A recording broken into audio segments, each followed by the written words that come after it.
Welcome to day 3 of the Team Racing Twilight Challenge for the Impromptu Cup.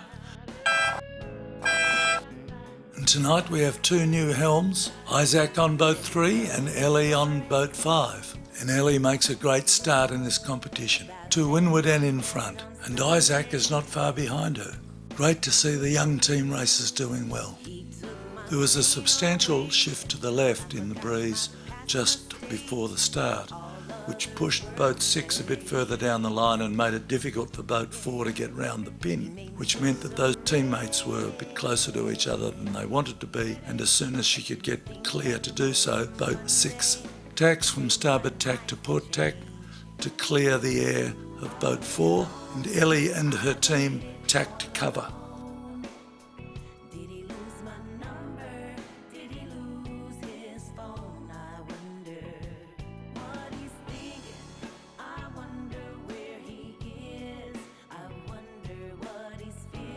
Boat 6's first tack was not all that well done, and watch how the 3 sailors on the team of boat 5 delay crossing the boat so they can rocket to windward after the tack and use the keel and the sail plan to propel the boat forward, whereas the 4 heavier sailors on boat 6 are not crossing the boat as well or at the same time, and she's losing ground each time the boat's tacked.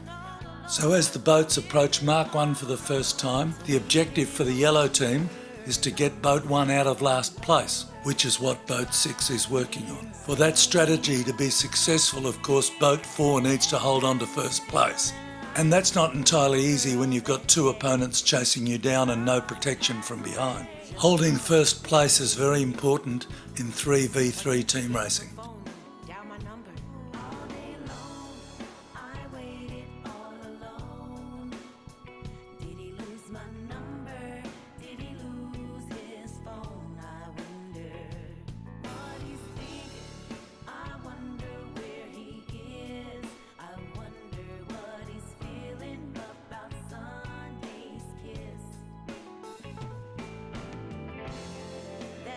So boat 4 rounds Mark 1 and Mark 2 clearly in first, with Isaac and Ellie's teams behind them, and boat 6 pressing back on boat 2 to try and pull boat 1 out of 6th place.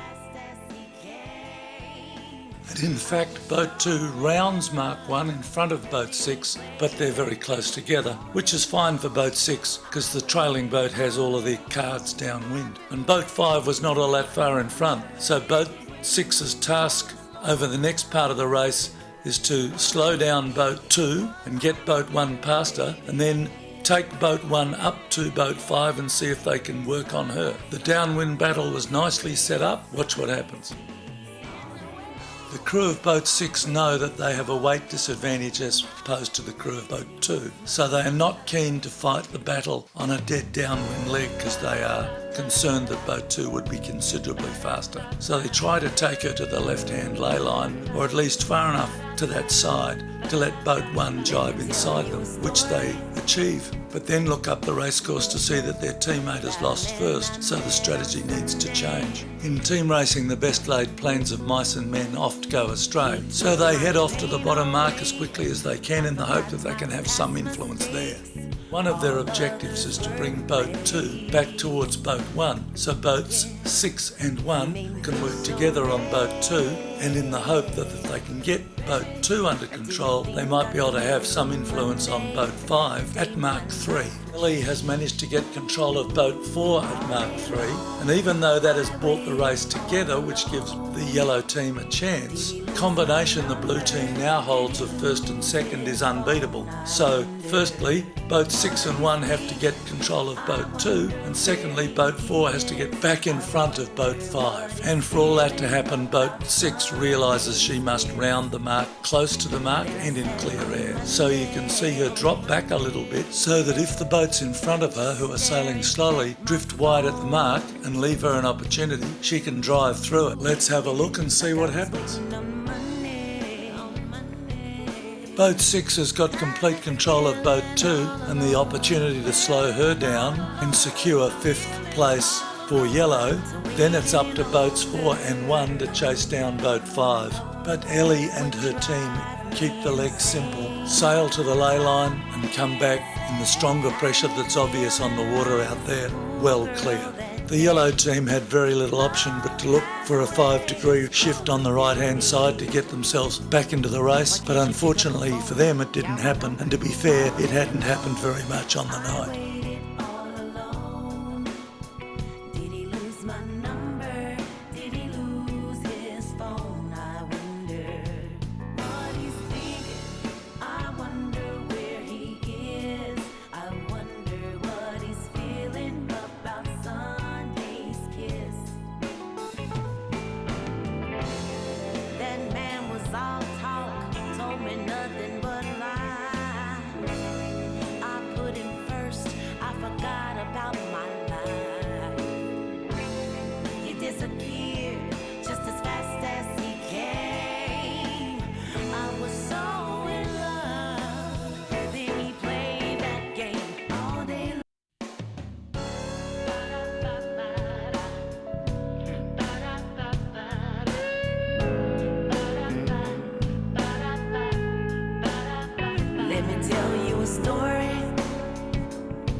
About a man I met on Sunday. He took my pain away. I forgot my past mistakes. All others were replaced. Yeah, he made me feel so ready. I didn't think I could make it to Monday, the day my life would change. I am a little embarrassed doing this commentary watching these videos to see my boat 6 and Trevor's boat 4 take off to the opposite ley line from the two boats in front, given that all the way up the previous leg all of the pressure had been on the side they had gone to, when the obviously correct thing to do was to set up a double cover behind the closest of the opponents and try to run them down, which was proven by the fact that our third boat, boat 1, jibed and went the other way and finished much closer to the leaders.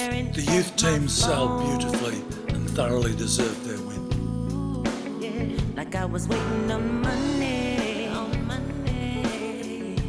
had me feeling all alone. And of course none of this would be possible without the great support we received from the best yacht club in the world, the Royal Perth Yacht Club, and her boating operations department headed by Travis, Anna and Dana. And on the night, can't have a race without a starter finisher, and we have the master starters Bill Quinn and Ross O'Brien. Driving the media boat on day 3 is Andrew Walby, and behind the cameras, John and Chris Carlson. And if we've been able to make this look as much fun as it really is, why not contact the Royal Perth Yacht Club Boating Operations Office and give your details to them and allow us to contact you.